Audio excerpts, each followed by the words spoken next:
여러분, 안녕하세요. 오늘 저와 함께 떠나볼 시간 여행의 목적지는 지금으로부터 약 900년 전 고려 인종시대입니다. 시작하기 전에 먼저 두 가지 황당한 에피소드를 들려드릴게요. 하나는 역사상 가장 황당한 사기극이고 다른 하나는 역사상 가장 비싼 대가를 치른 장난이랍니다. 첫 번째 이야기, 무대는 대동강입니다. 1132년 어느 날 고려의 왕 인종이 서경, 그러니까 지금의 평양 근처 대동강변에 나들이를 나왔어요. 그런데 갑자기 강물 위로 무언가 반짝반짝 빛나기 시작하는 거예요. 햇살을 받아 영롱하게 빛나는 그 모습이 마치 신비로운 기운 같았죠. 옆에 있던 한 승려가 외쳤어요. 전하, 보십시오. 대동강에 잠든 용이 짐을 토하고 있습니다. 이것은 서경 땅에 천기가 가득하다는 상서로운 징조입니다. 왕은 눈이 휘둥그레졌고 주변 신하들도 술렁였죠.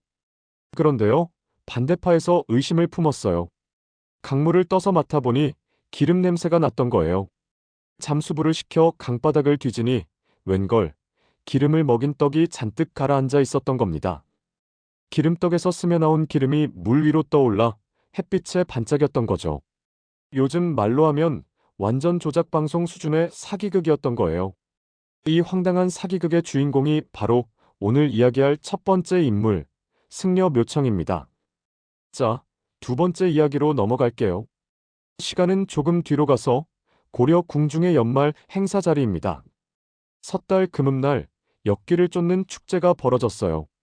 신하들이 각자 장기자랑을 하며 분위기가 한껏 달아올랐죠. 그런데 이 와중에 한 젊은 문신이 술기운에 기분이 좋았는지 옆에 서 있던 무신의 멋진 수염에 촛불을 갖다 대버린 거예요. 치익 수염이 타들어가는 냄새가 났겠죠. 수염 주인은 무신 정중부. 고려시대의 수염은 남성성의 상징이었어요. 지금으로 치면 누군가 공식 행사장에서 당신 머리카락을 라이터로 태워버린 것과 같은 모욕이었던 거죠. 화가 머리끝까지 난 정중부가 그 젊은이를 두들겨 팼어요. 그런데 문제는 그 다음이에요.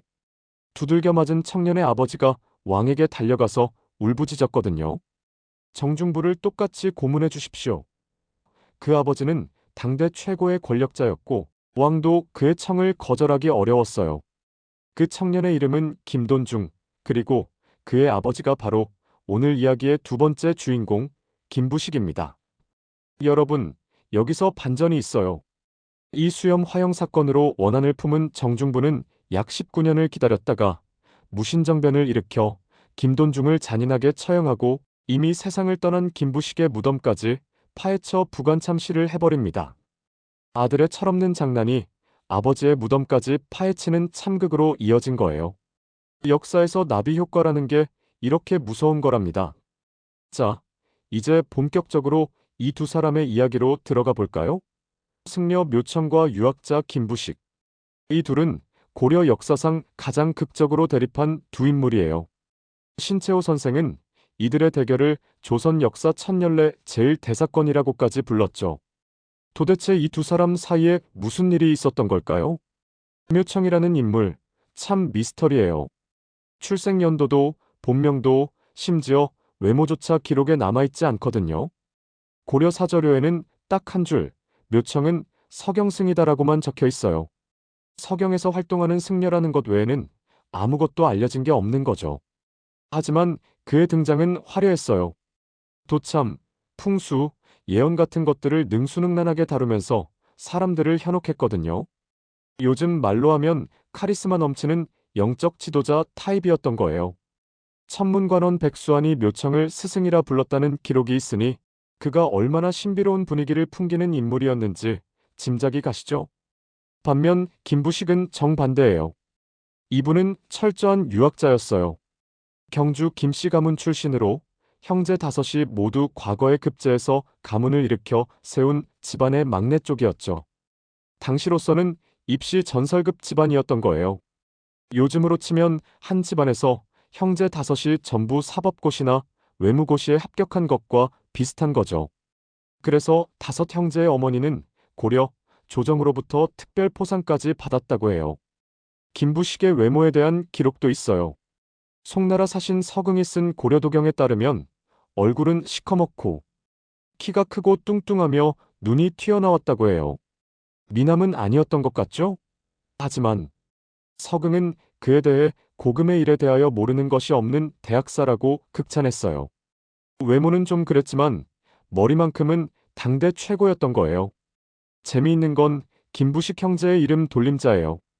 김부필, 김부일, 김부식, 김부철 이 이름들 어디서 많이 들어보시지 않았나요? 네, 바로 중국 송나라의 유명한 시인 소식 소동파가 그의 형제 이름에서 따온 거예요. 소동파 빠심이 그야말로 노골적으로 드러나는 장면이었던 거죠. 송나라 사신 서경도 이걸 눈치채고 슬그머니 혹시 그 의미가? 라고 물어봤다는 기록이 있어요. 자, 이렇게 출발점부터 완전히 달랐던 두 사람. 한쪽은 출신도 불분명한 신비로운 승려, 다른 한쪽은 명문가의 유학자. 이 둘이 역사의 한복판에서 충돌하게 되는 거예요. 자, 이제 본격적인 이야기로 들어가 볼게요.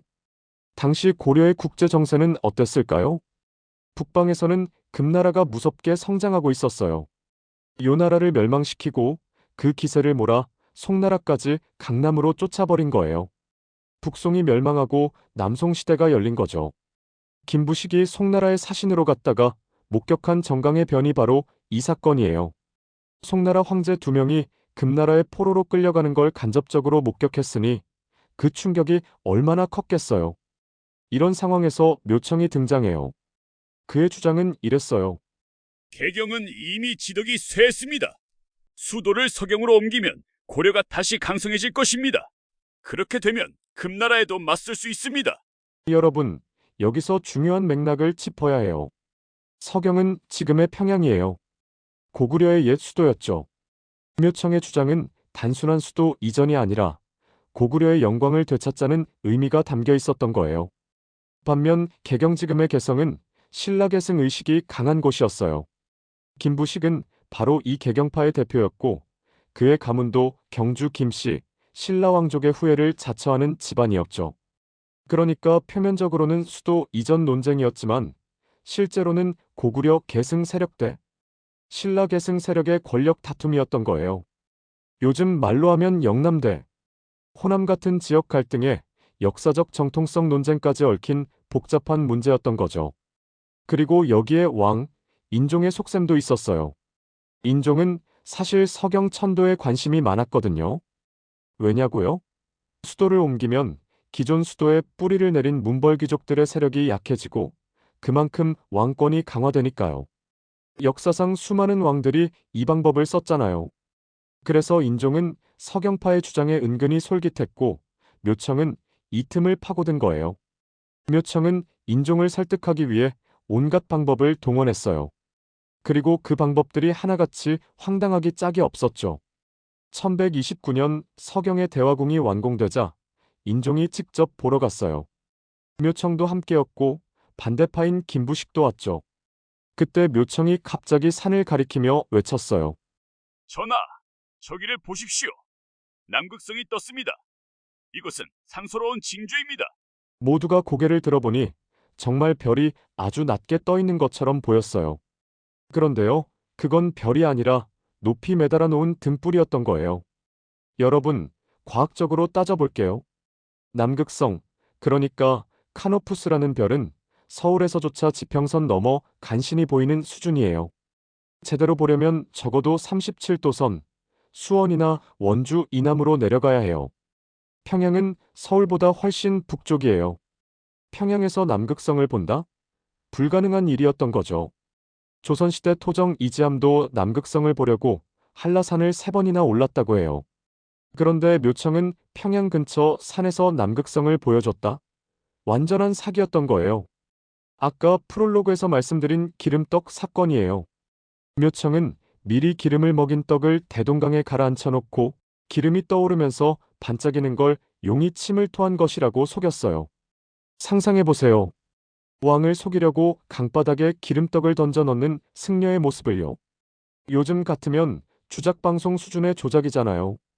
그런데 이게 들통났어요. 반대파가 강물을 떠서 냄새를 맡아보니 기름 냄새가 났고 잠수부를 시켜 확인하니 기름떡이 나온 거예요. 얼마나 창피했을까요? 하지만 묘청은 여기서 물러서지 않았어요. 대화궁에 벼락이 떨어졌어요. 김부식은 비꼬듯 말했죠. 그토록 좋은 곳이라면서 왜 벼락이 떨어집니까?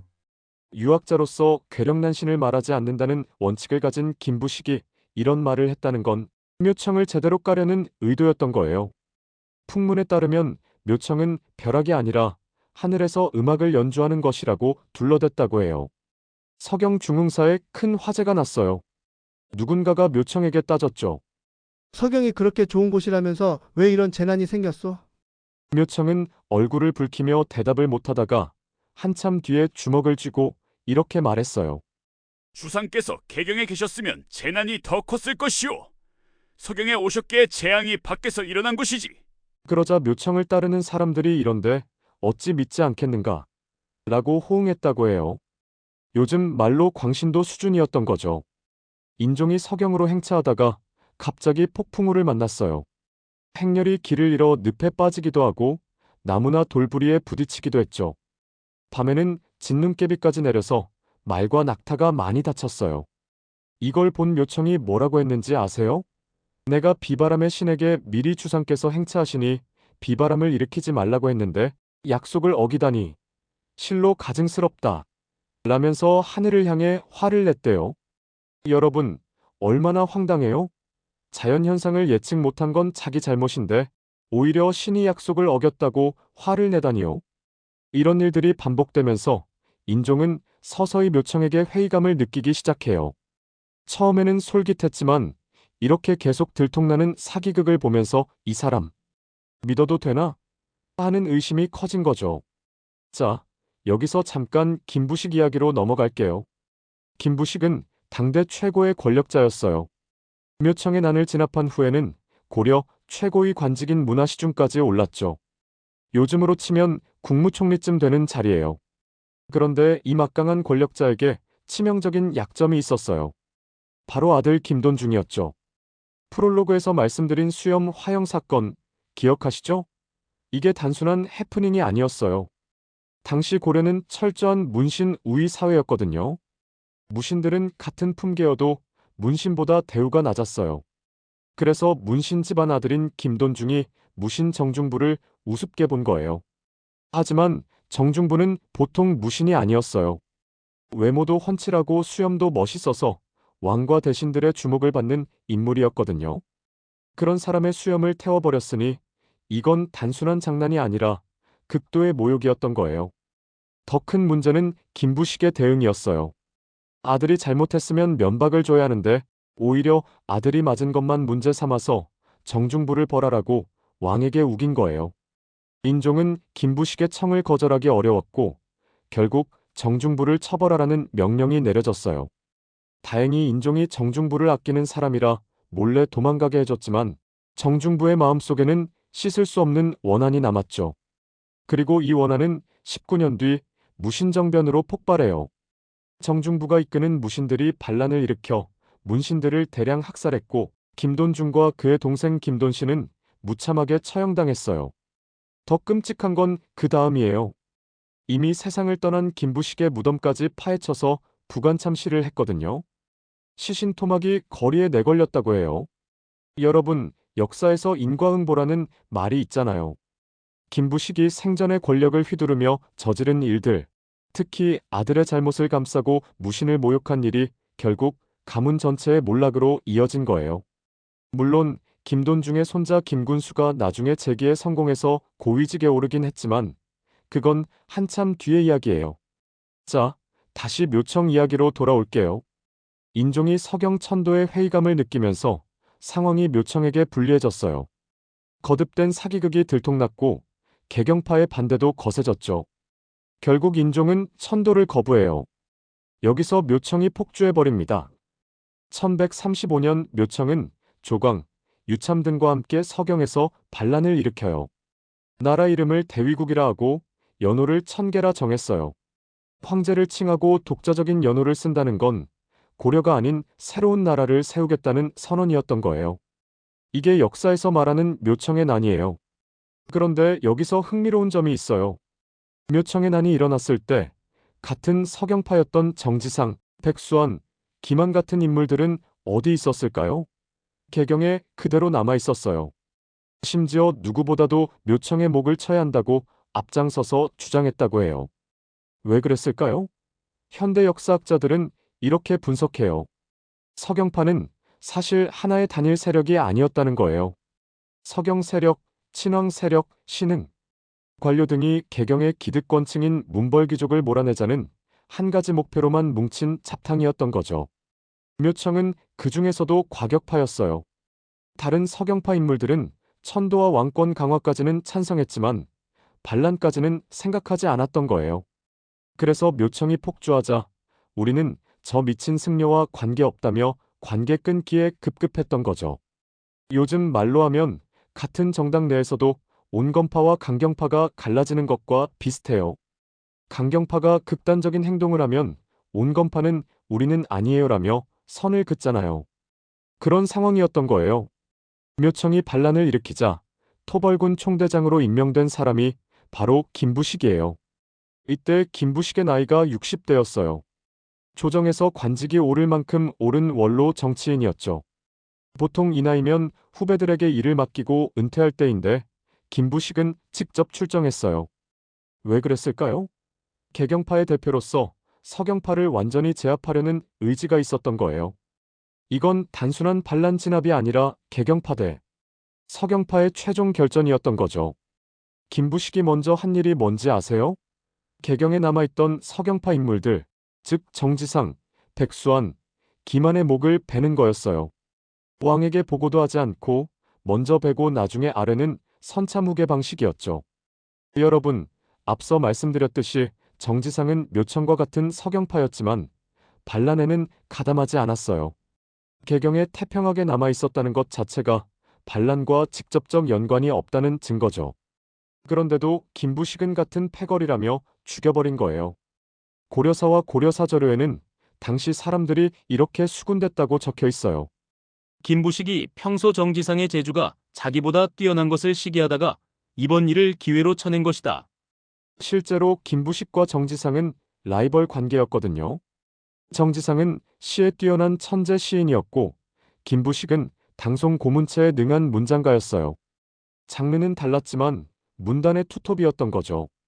그런데 정치적으로는 적이었고 결국 김부식이 이 기회를 틈타 정적을 제거한 거예요. 야사에는 이런 이야기도 있어요.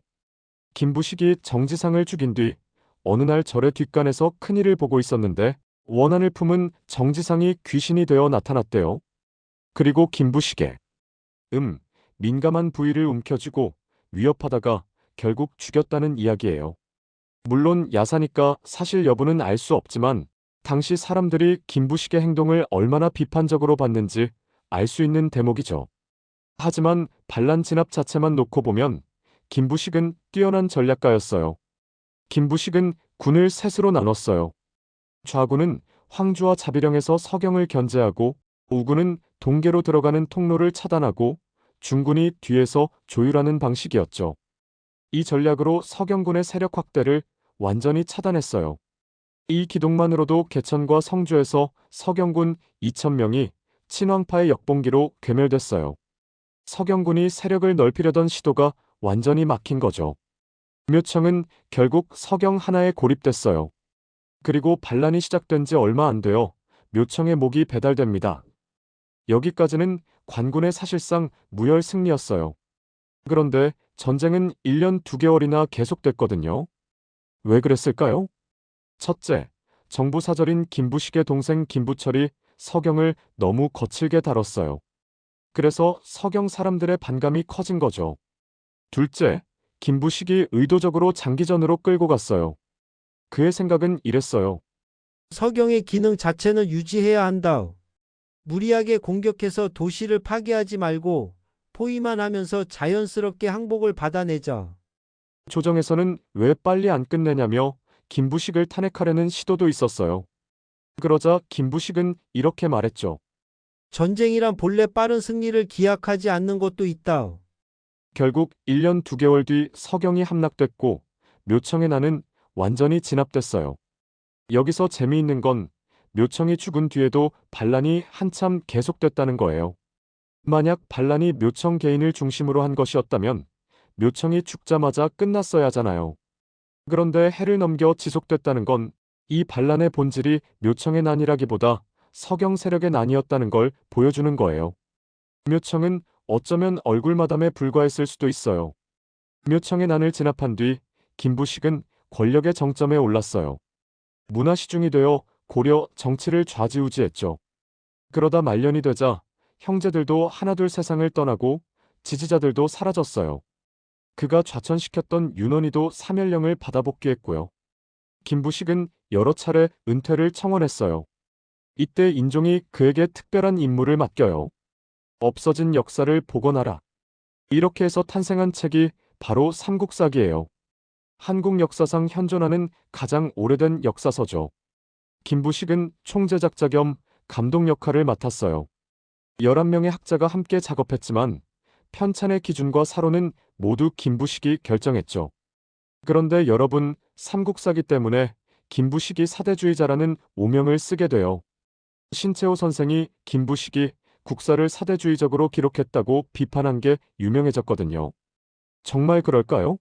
삼국사기를 자세히 들여다보면 그렇게 단순하지 않아요. 첫째, 삼국의 역사를 본기로 구성했어요. 본기는 황제의 역사를 기록할 때 쓰는 형식이에요. 제후국의 역사는 세가라고 하거든요. 삼국을 본기로 썼다는 건 삼국을 황제국으로 인정했다는 뜻이에요. 비교해 볼게요. 조선시대에 편찬된 고려사는 고려를 세가로 기록했어요. 제후국 취급한 거죠. 그런데 고려시대 김부식은 삼국을 본기로 썼어요. 어떤 게 더 자주적일까요? 둘째, 중국 기록과 한반도 기록이 엇갈릴 때는 한반도 기록을 우선시했어요. 예를 들어 경덕왕 사망연도가 구당서와 자치통감에는 767년으로 나오는데 우리 기록에는 765년으로 나와요. 김부식은 중국 쪽 기록이 잘못인 것 같다고 각주를 달았어요. 또 고구려 태조왕 기록에서도 후한서와 우리 기록인 해동고기가 다를 때 중국 쪽 기록이 잘못된 것 같다고 썼어요. 셋째, 거서관, 마립간 같은 고유어 왕호를 중시했어요. 신라 말기의 유학자 최치원은 제왕연대력에서 이런 고유어 왕호를 전부 왕으로 바꿔 썼거든요. 촌스럽다고 생각했나 봐요. 그런데 김부식은 이걸 비판했어요. 자정과 한서는 중국 역사책인데도 초나라 말이나 흉노 말을 그대로 보존했다. 신라의 일을 기록할 때 방언을 그대로 쓰는 게 마땅하다. 이게 사대주의자의 태도일까요? 넷째, 고구려가 수나라 당나라와 싸워 이긴 것을 당당하게 기록했어요. 주필산 전투에 대해 김부식은 이렇게 썼어요. 유공권의 소설에 따르면 당 태종이 고구려 군사를 보고 두려워하는 기색이 있었다고 한다. 신구당서나 자치통감의 일을 기록하지 않은 건 나라의 체면 때문에 말하기를 꺼린 것 아니겠는가? 중국이 쪽팔려서 안 쓴 거 아니냐고 디싼 거예요. 다섯째, 안시성주를 극찬했어요. 당 태종과 맞서 승리한 안시성주에 대해 대단히 용기 있고 지략이 뛰어난 장수라고 칭찬하면서 이런 장수의 이름이 후대에 알려지지 않음을 크게 안타까워했어요. 여섯째, 연남생 연헌성 같은 배신자를 비판했어요. 고구려 멸망 때 당나라에 항복한 연남생과 연헌성에 대해 당나라에는 공신일지 몰라도 우리 입장에서는 반역자라고 사론에서 평가했어요. 여러분, 이래도 사대주의자인가요? 물론 김부식이 개인적으로 중국 문화를 좋아한 건 사실이에요. 공자를 극도로 존경했고 소동파 빠심이 노골적이었죠. 이런 면에서 모아주의자라고 할 수는 있어요. 하지만 모아주의와 사대주의는 달라요. 모아주의는 중국 문화를 흠모하는 거고 사대주의는 정치적으로 중국에 굽신거리는 거예요. 김부식은 전자였지 후자는 아니었어요. 자, 이제 두 사람을 본격적으로 비교해 볼게요. 묘청의 주장은 이랬어요. 서경으로 천도하자. 황제를 칭하고 독자 연호를 쓰자. 금나라를 정벌해서 고구려 옛 땅을 되찾자. 얼핏 들으면 정말 자주적이고 웅대한 비전처럼 들리죠?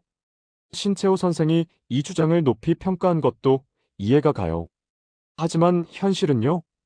당시 금나라는 요나라를 멸망시키고 북송까지 관광 보낸 슈퍼 강대국이었어요. 이미 남송이 금나라와 군신관계를 맺고 있었죠. 고려가 금나라와 군신관계를 맺은 건 겁쟁이 행위가 아니라 국력 차이에 따른 어쩔 수 없는 선택이었어요. 그리고 묘청의 난이 일어나기 30년 전 윤관이 17만 대군을 이끌고 여진을 정벌했는데도 고전했어요. 그 여진이 나중에 금나라가 된 거예요. 그런데 그보다 훨씬 강해진 금나라를 정벌하자고요? 현실성이 떨어지는 주장이었던 거예요. 김부식의 입장은 이랬어요. 지금 고려 국력으로 금나라를 적으로 돌리면 손해만 본다. 차라리 관계를 유지하면서 국익을 챙기자. 섣불리 전쟁을 일으켜봤자 송나라 좋은 일만 시켜주는 꼴이다. 냉정하죠? 그런데 현실적이에요. 실제로 당시 송나라는 금나라에게 빼앗긴 연운 16주를 되찾으려면 고려의 협력이 필요했어요. 하지만 고려 입장에서는 그렇게까지 해야 할 급한 땅이 없었거든요. 송나라를 위해 금나라랑 싸워봤자 고려에게 돌아오는 이득은 별로 없었던 거예요. 그래서 현대 역사학자들은 이렇게 평가해요.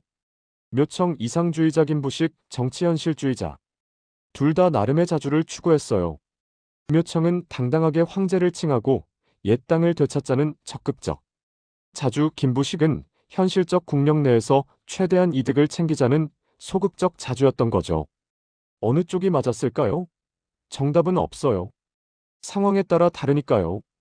다만 확실한 건 신채호 선생이 묘청을 일방적으로 찬양하고 김부식을 비난한 건 당시 일제강점기라는 시대적 상황이 반영된 거예요.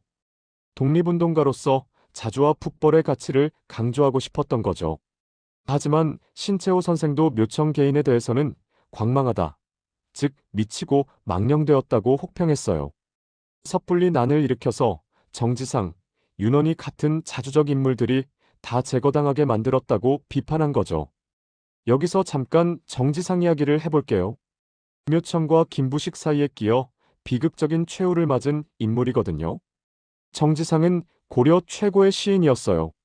지금도 국문학계에서 고려시대 문인의 대표로 꼽히는 분이죠. 그의 시는 서정적이고 아름다웠어요. 그런데 그는 서경 출신이었고 서경 천도를 지지했어요. 정치적으로는 묘청과 같은 편이었던 거죠. 하지만 묘청처럼 사기를 치거나 반란을 일으키지는 않았어요. 천도와 칭제건원까지는 찬성했지만 무력으로 뭔가를 바꾸려 하지는 않았던 거예요. 그래서 묘청이 반란을 일으켰을 때도 개경에 그대로 남아 있었죠. 그런데 김부식은 그를 죽였어요. 같은 서경파니까 연루됐을 것이다라는 논리였지만 실제로는 오랜 라이벌을 제거하려는 의도가 더 컸던 거예요. 정지상의 죽음은 당대에도 논란이 됐어요. 많은 사람들이 김부식이 평소 정지상의 재주를 시기해서 이번 기회에 제거한 것이라고 수군댔거든요. 야사에 나오는 정지상 귀신 이야기 기억하시죠? 뒷간에서 김부식을 찾아와 복수했다는 이야기요. 이런 야사가 만들어졌다는 것 자체가 당시 사람들의 정서를 보여주는 거예요. 정지상의 죽음이 억울하다고 느꼈던 거죠. 또 다른 야사도 있어요. 김부식이 시를 짓자 정지상 귀신이 나타나서 더 좋은 구절을 제시해 망신을 줬다는 이야기요. 김부식이 봄을 주제로 이런 시를 지었대요. 버들가지 천가닥실처럼 푸르고 복사꽃은 1만 점이 붉구나. 그러자 정지상 귀신이 뺨을 때리며 말했대요. 버들가지가 천가닥인지 복사꽃이 만송이인지 일일이 세어보는 바보가 어디 있느냐? 가닥가닥 푸르고 점점이 붉구나라고 하면 되지. 고작 두 글자 바꿔서 김부식을 망신 준 거예요. 문학적 센스가 느껴지시죠? 이 야사는 지금도 시를 퇴고하는 요령으로 인용되곤 해요. 여러분, 정지상은 사랑 이야기로도 유명해요. 그가 지은 시 중에 이별하는 연인을 노래한 것들이 있거든요. 900년이 지난 지금 읽어도 가슴이 찡해지는 시들이에요. 그런 아름다운 감수성을 가진 시인이 정치적 격변 속에서 억울하게 목숨을 잃었어요. 재능과 사랑을 노래했던 사람이 권력 다툼의 희생양이 된 거죠. 역사의 비극이에요. 자, 이제 묘청과 김부식의 가치관을 정면으로 비교해 볼게요. 묘청은 승려였지만 정통 불교보다는 도참, 풍수, 예언에 능했어요. 신비주의적 카리스마로 사람들을 현혹했죠. 김부식은 유학자였어요. 공자를 극도로 존경했고 군자불어 괴력난신, 즉 군자는 기이한 것을 말하지 않는다는 원칙을 따랐죠. 이 둘은 완전히 다른 세계관을 가진 사람들이었어요. 묘청이 용이 침을 토했다고 하면 김부식은 증거 가져와라고 했을 거예요. 묘청은 급진적 변화를 추구했어요. 수도 이전, 칭제 건원, 금나라 정벌 모든 것을 한꺼번에 지금 당장 바꾸려 했죠. 김부식은 점진적 안정을 추구했어요. 현재 체제를 유지하면서 조금씩 개선하자는 입장이었죠. 무리한 변화는 더 큰 혼란을 부른다고 봤어요. 요즘 말로 하면 묘청은 혁명가, 김부식은 관료였던 거예요. 묘청과 서경파은 고구려 계승 의식이 강했어요. 서경평양은 고구려의 옛 수도였고 고구려의 영광을 되찾아야 한다고 생각했죠. 김부식은 신라 계승 의식이 강했어요. 그의 가문은 경주 김씨로 신라 왕족의 후예를 자처했고 삼국사기에서도 신라를 비교적 비중 있게 다뤘어요. 이건 단순한 역사인식 차이가 아니라 정치적 정체성의 문제였어요.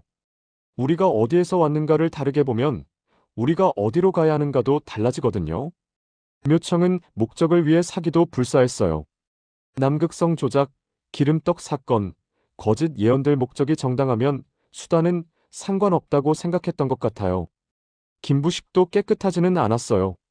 정지상을 죽인 것, 윤원희를 좌천시킨 것, 아들의 잘못을 감싼 것 권력을 지키기 위해 치졸한 짓도 했죠. 어느 쪽이 더 나빴을까요? 둘 다 문제가 있었어요. 다만 묘청은 대중을 속이는 사기를 쳤고 김부식은 권력층 내의 암투를 벌였다는 차이가 있어요. 묘청은 반란을 일으켰다가 참수당했어요. 권력을 잡으려다 실패해서 목이 잘린 거죠. 김부식은 권력의 정점에서 은퇴했고 삼국사기라는 업적을 남기고 75세 혹은 76세에 자연사했어요. 살아서는 성공한 인생이었죠. 하지만 죽은 뒤에는요. 김부식의 무덤이 파헤쳐져 부관 참시당했어요. 아들들도 비참하게 죽었고요. 묘청보다 오래 살고 권력도 누렸지만 후손까지 생각하면 해피엔딩은 아니었던 거예요.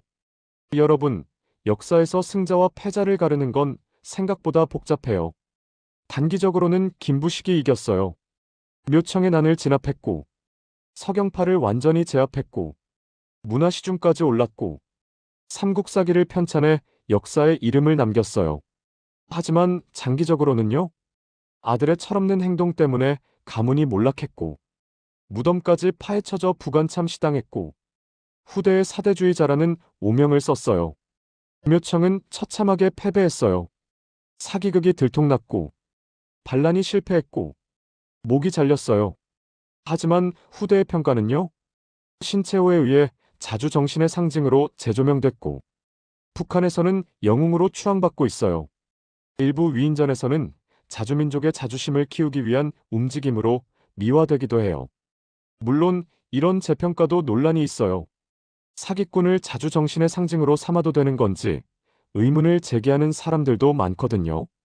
결국 역사는 누가 옳고 그른지 명확하게 답을 주지 않아요. 시대에 따라, 관점에 따라 평가가 달라지거든요. 여러분, 제가 제목에 사랑 이야기라고 했잖아요. 그런데 묘청과 김부식 사이에 로맨스가 있었냐고요? 물론 아니에요. 하지만 그들에게도 각자 사랑한 것이 있었어요. 묘청이 사랑한 것은 꿈이었어요. 고구려의 옛 영광, 서경의 부흥, 금나라를 정벌하는 데에 그가 품은 꿈은 웅대했어요. 비록 그 꿈을 이루기 위해 사기를 치고 반란을 일으켰지만 그 꿈 자체는 아름다웠어요. 많은 사람들이 그의 꿈에 매료됐어요. 묘청을 스승이라 부르며 따랐죠. 인종마저도 한때 그의 꿈에 솔깃했고요. 문제는 꿈을 이루는 방법이었어요. 현실을 무시하고 사기와 폭력에 의존했던 거죠. 꿈이 아무리 좋아도 방법이 잘못되면 비극으로 끝나는 거예요. 김부식이 사랑한 것은 질서였어요. 유학자로서 그는 질서정연한 세상을 사랑했어요. 군자는 기이한 것을 말하지 않고 조상이 물려준 것을 함부로 바꾸지 않으며 현실에 발을 딛고 한 걸음씩 나아가는 것. 그게 그의 신념이었어요. 삼국사기도 그 연장선이에요. 과거의 역사를 정리해서 후대에 교훈을 남기려 했던 거죠.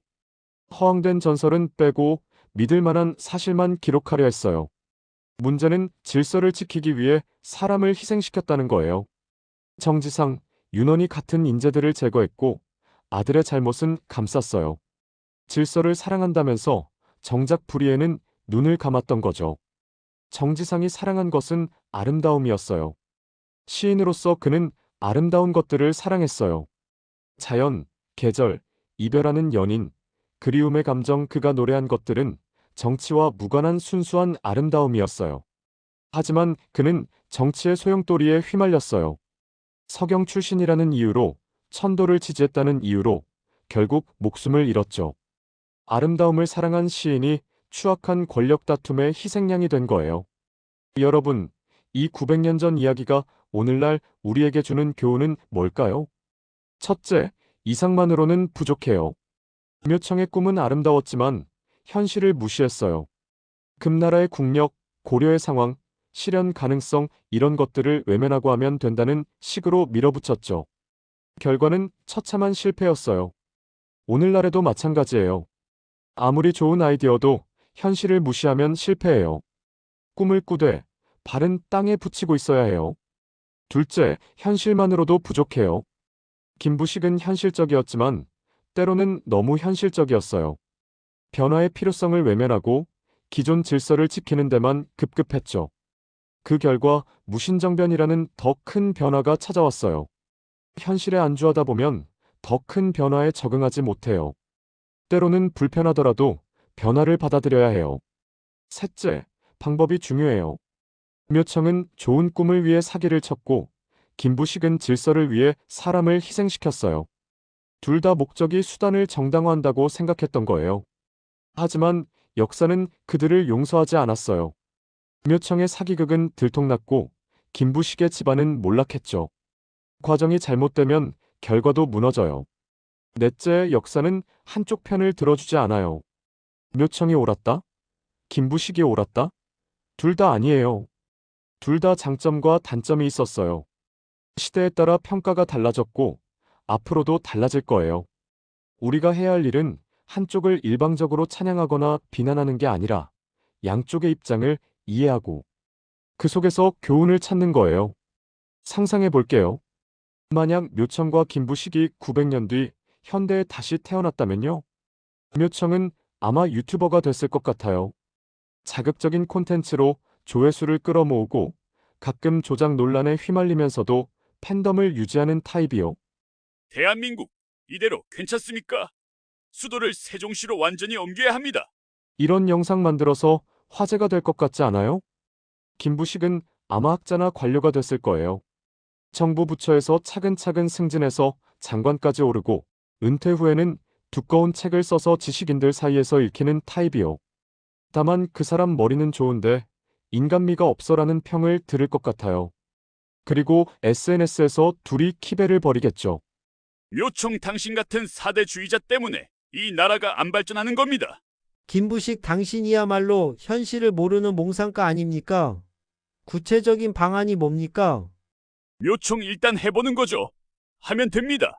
김부식 그게 무슨 정책입니까? 데이터 가져와요, 데이터. 뭔가 익숙한 광경 아니에요? 여러분, 오늘 저와 함께 900년 전 고려로 시간 여행을 떠나보셨습니다. 기름떡 사기극을 벌인 승려 묘청, 수염이 타는 모욕을 참지 못해 결국 가문을 망친 김부식, 그 사이에서 억울하게 죽은 시인 정지상, 이들의 이야기는 단순한 옛날 이야기가 아니에요. 이상과 현실, 변화와 안정, 꿈과 질서, 이런 가치들 사이의 갈등은 1000년이 지난 지금도 계속되고 있거든요. 어떤 사람들은 묘청처럼 큰 꿈을 꾸고 어떤 사람들은 김부식처럼 현실을 지키려 해요. 누가 옳을까요? 아마 둘 다 필요한 거예요. 꿈꾸는 사람이 없으면 발전이 없고 현실을 지키는 사람이 없으면 혼란만 있으니까요. 중요한 건 서로를 인정하고 대화하고 타협점을 찾는 거예요. 묘청과 김부식은 그걸 못했어요. 결국 한쪽은 목이 잘리고 다른 쪽은 무덤이 파헤쳐졌죠. 역사는 우리에게 교훈을 줍니다. 같은 실수를 반복하지 말라고요. 오늘 이야기는 여기까지입니다. 다음에도 흥미진진한 역사 이야기로 찾아뵐게요.